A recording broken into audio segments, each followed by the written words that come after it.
नमस्कार दोस्तों। आज के इस वीडियो में आप देखेंगे कि जो तीन ग्रामर की प्रपोजिशंस होती हैं एट, ऑन और इन, इनको किस तरह से इस्तेमाल करते हैं। आप ये तीन सेंटेंस देखिए। He is waiting at the bus stop, he is walking on the road, he is waiting in the room. इन सबको इंग्लिश ग्रामर में प्रपोजिशंस कहते हैं। प्रपोजिशन आपको बताती है कि कोई भी काम किस वक्त पर किया जा रहा है, या कोई वस्तु है या कोई इंसान है, उसकी पोजीशन कहाँ है। तो अगर आप हमेशा भूल जाते हैं कि इंग्लिश ग्रामर में प्रपोजिशन क्या है, आप पोजीशन को याद रखिए कि किसी इंसान की या किसी वस्तु की समय को लेकर या जगह को लेकर पोजीशन क्या है। एट, ऑन और इन के अलावा कई तरह की प्रपोजिशंस होती हैं, जैसे कि behind, by the side of, aside, in front, on top of, under, after, against, towards, between, along, into, among इत्यादि। बाकी सब प्रपोजिशंस जैसे in front, on top of, under, after, इन सब को समझना आसान है, लेकिन कई बार एट, ऑन और इन को कैसे इस्तेमाल करना है, या उनको कैसे इस्तेमाल किया जा सकता है, या कैसे इस्तेमाल करना है, ये थोड़ा सा कंफ्यूजिंग हो जाता है। जैसे कि मैंने आपको बताया कि जो प्रपोजिशंस हैं वो आपको टाइम और प्लेस के बारे में बताती हैं। इसी तरह जो एट, ऑन और इन हैं वो भी आपको टाइम या प्लेस के बारे में बताती हैं। चलिए पहले हम देखते हैं कि एट, ऑन और इन को समय के लिए कैसे इस्तेमाल किया जाता है। जैसे कि आप इन सेंटेंसेस को देखिए। आई will be coming back in 2 months, I will be arriving on 2 July, my plane will be landing at 12 noon tomorrow. Snow is predicted on January 15. He was born in 1975. An earthquake struck at 5:30 p.m. The ambulance arrived in 10 minutes. The pump will be repaired in 2 days. The plumber will visit on Sunday. The plumber will visit at 3 p.m. on Sunday. तो दोस्तों अभी हम देखेंगे कि जो समय को लेकर होता है, जैसे 5:30 टुमारो, संडे, फरवरी 1975, इन सब के लिए एट, ऑन और इन किस तरह से इस्तेमाल करते हैं। अच्छी तरह से समझने के लिए हम एक इन्वर्टेड ट्रायंगल इस्तेमाल करते हैं। आपको पता है कि जो ट्रायंगल की बेस होती है वो सबसे चौड़ी होती है, फिर जो मिडल पार्ट होता है वो कम चौड़ा होता है, और जो एंड का पार्ट होता है वो बिल्कुल छोटा होता है और पॉइंटेड होता है। जैसा कि आप इस ट्रायंगल में देख पा रहे हैं कि जो सबसे बड़ा जो पार्ट है इस ट्रायंगल का, वो टाइम के सबसे बड़े स्पैन को रिप्रेजेंट कर रहा है, जैसे कि decades, centuries, a year, a week, या एक दिन या कुछ घंटे। जो बीच का हिस्सा है ट्रायंगल का वो ऊपर वाले पोर्शन से थोड़ा सा छोटा है। उसमें आते हैं on weekends, on Sunday, on Saturday afternoons, on Friday. आखिर का पोर्शन जो ट्रायंगल का है वो सबसे छोटा है, उसमें एट इस्तेमाल करते हैं। आप कुछ इस तरह से इसको ध्यान में रखिए कि जब अंतराल, जो समय का जो अंतराल है वो बड़ा होता है, तब हम इन इस्तेमाल करते हैं। जैसे कि there was a corona outbreak for the first time in 2019, the American Civil War was fought in 1861, we usually have summer holidays in June, most of the guests will come in the first week of November, I will be having my siesta in the afternoon। तो अब देखेंगे हम लोग इन इस्तेमाल करते हैं जब time का रेंज बड़ा हो या इंटरवल में थोड़ा समय हो।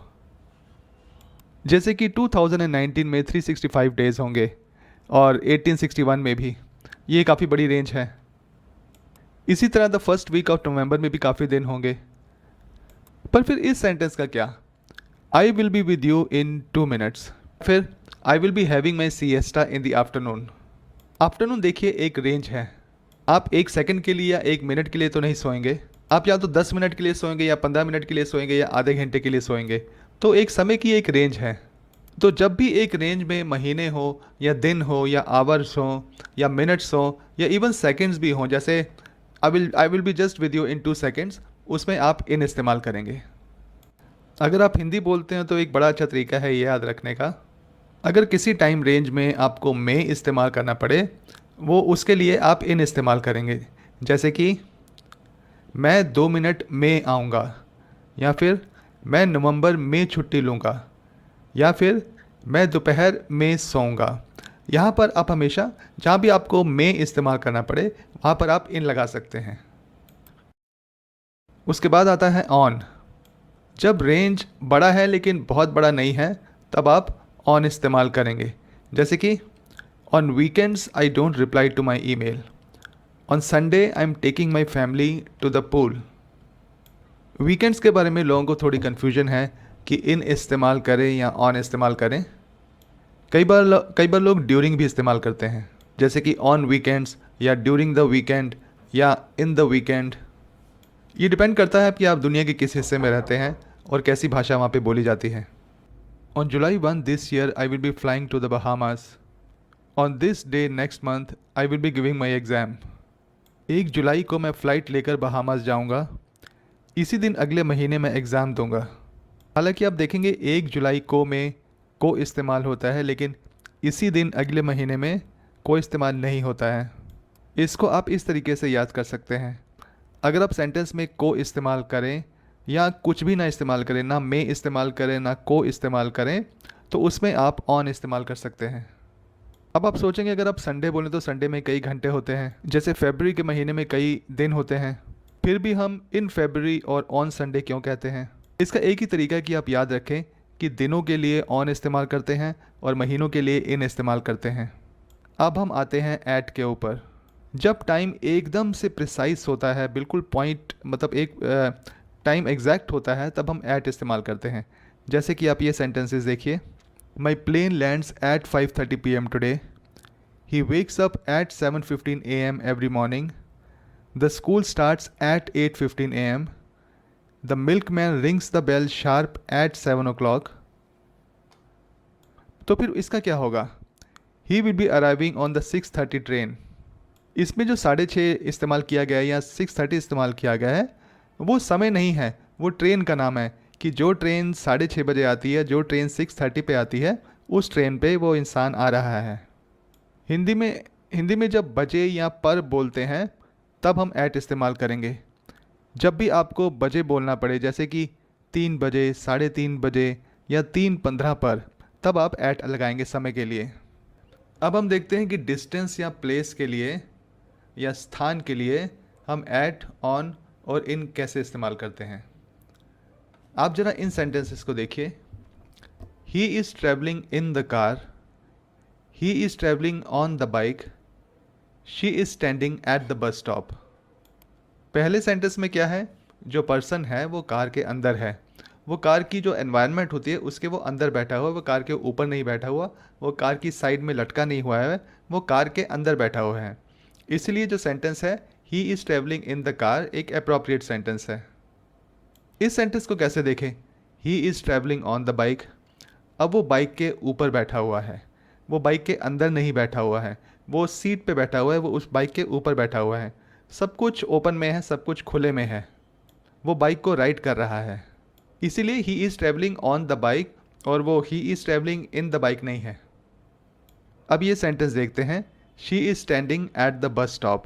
ये एक ऐसी प्रपोजिशन है, मैं एट की बात कर रहा हूँ, ये एक ऐसी प्रपोजिशन है जो एक एग्जैक्ट स्पॉट के बारे में आपको बताती है। जब आप एट इस्तेमाल करते हैं तो कोई कन्फ्यूजन नहीं है, कोई 5 मीटर इधर नहीं खड़ा है, कोई 5 मीटर उधर नहीं खड़ा है। जो इंसान खड़ा है वो एग्जैक्ट उस लोकेशन पर खड़ा है, तब हम एट इस्तेमाल करते हैं। वो बस स्टॉप के पीछे नहीं खड़ी है, वो बस स्टॉप की साइड में नहीं खड़ी है, वो एग्जैक्ट बस स्टॉप पर खड़ी है, इसलिए she is standing at the bus stop. अब हम ग्राफिकली देखते हैं कि एट, इन और ऑन में क्या डिफरेंस है। एट को आप देखेंगे कि वो एग्जैक्ट पॉइंट के ऊपर है, ऑन जो है वो एक लाइन के ऊपर है, और जो इन है वो बॉक्स के अंदर है।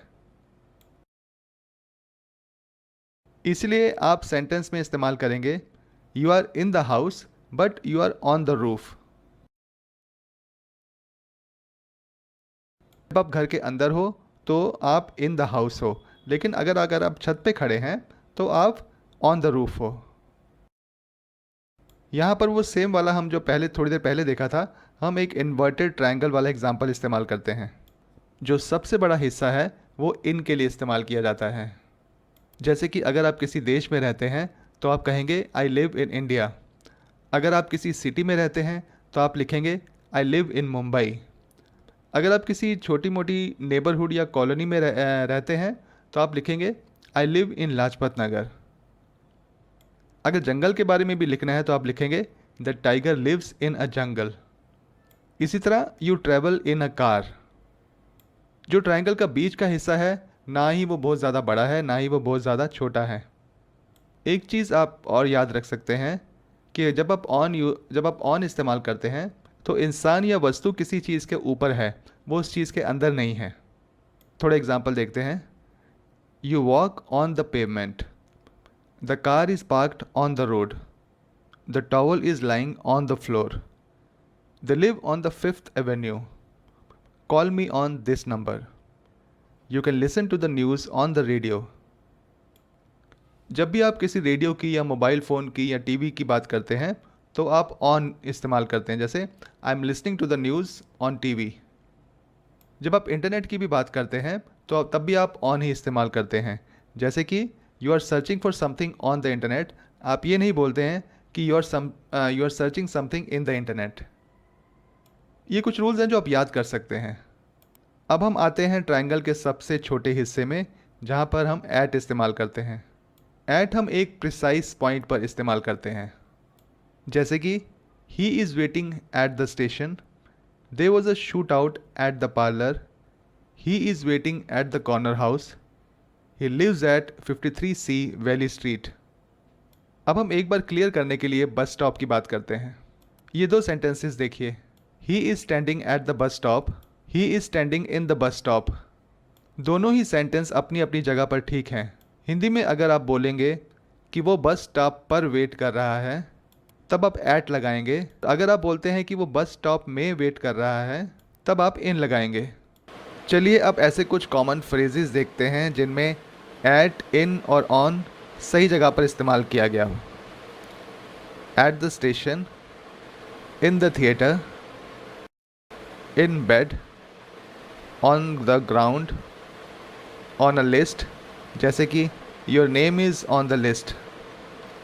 Eight the salon, at the doctor's, on the desk, on the table, in a book, in the final stages, on a page, in the newspaper, on a farm, जैसे कि he works on a farm.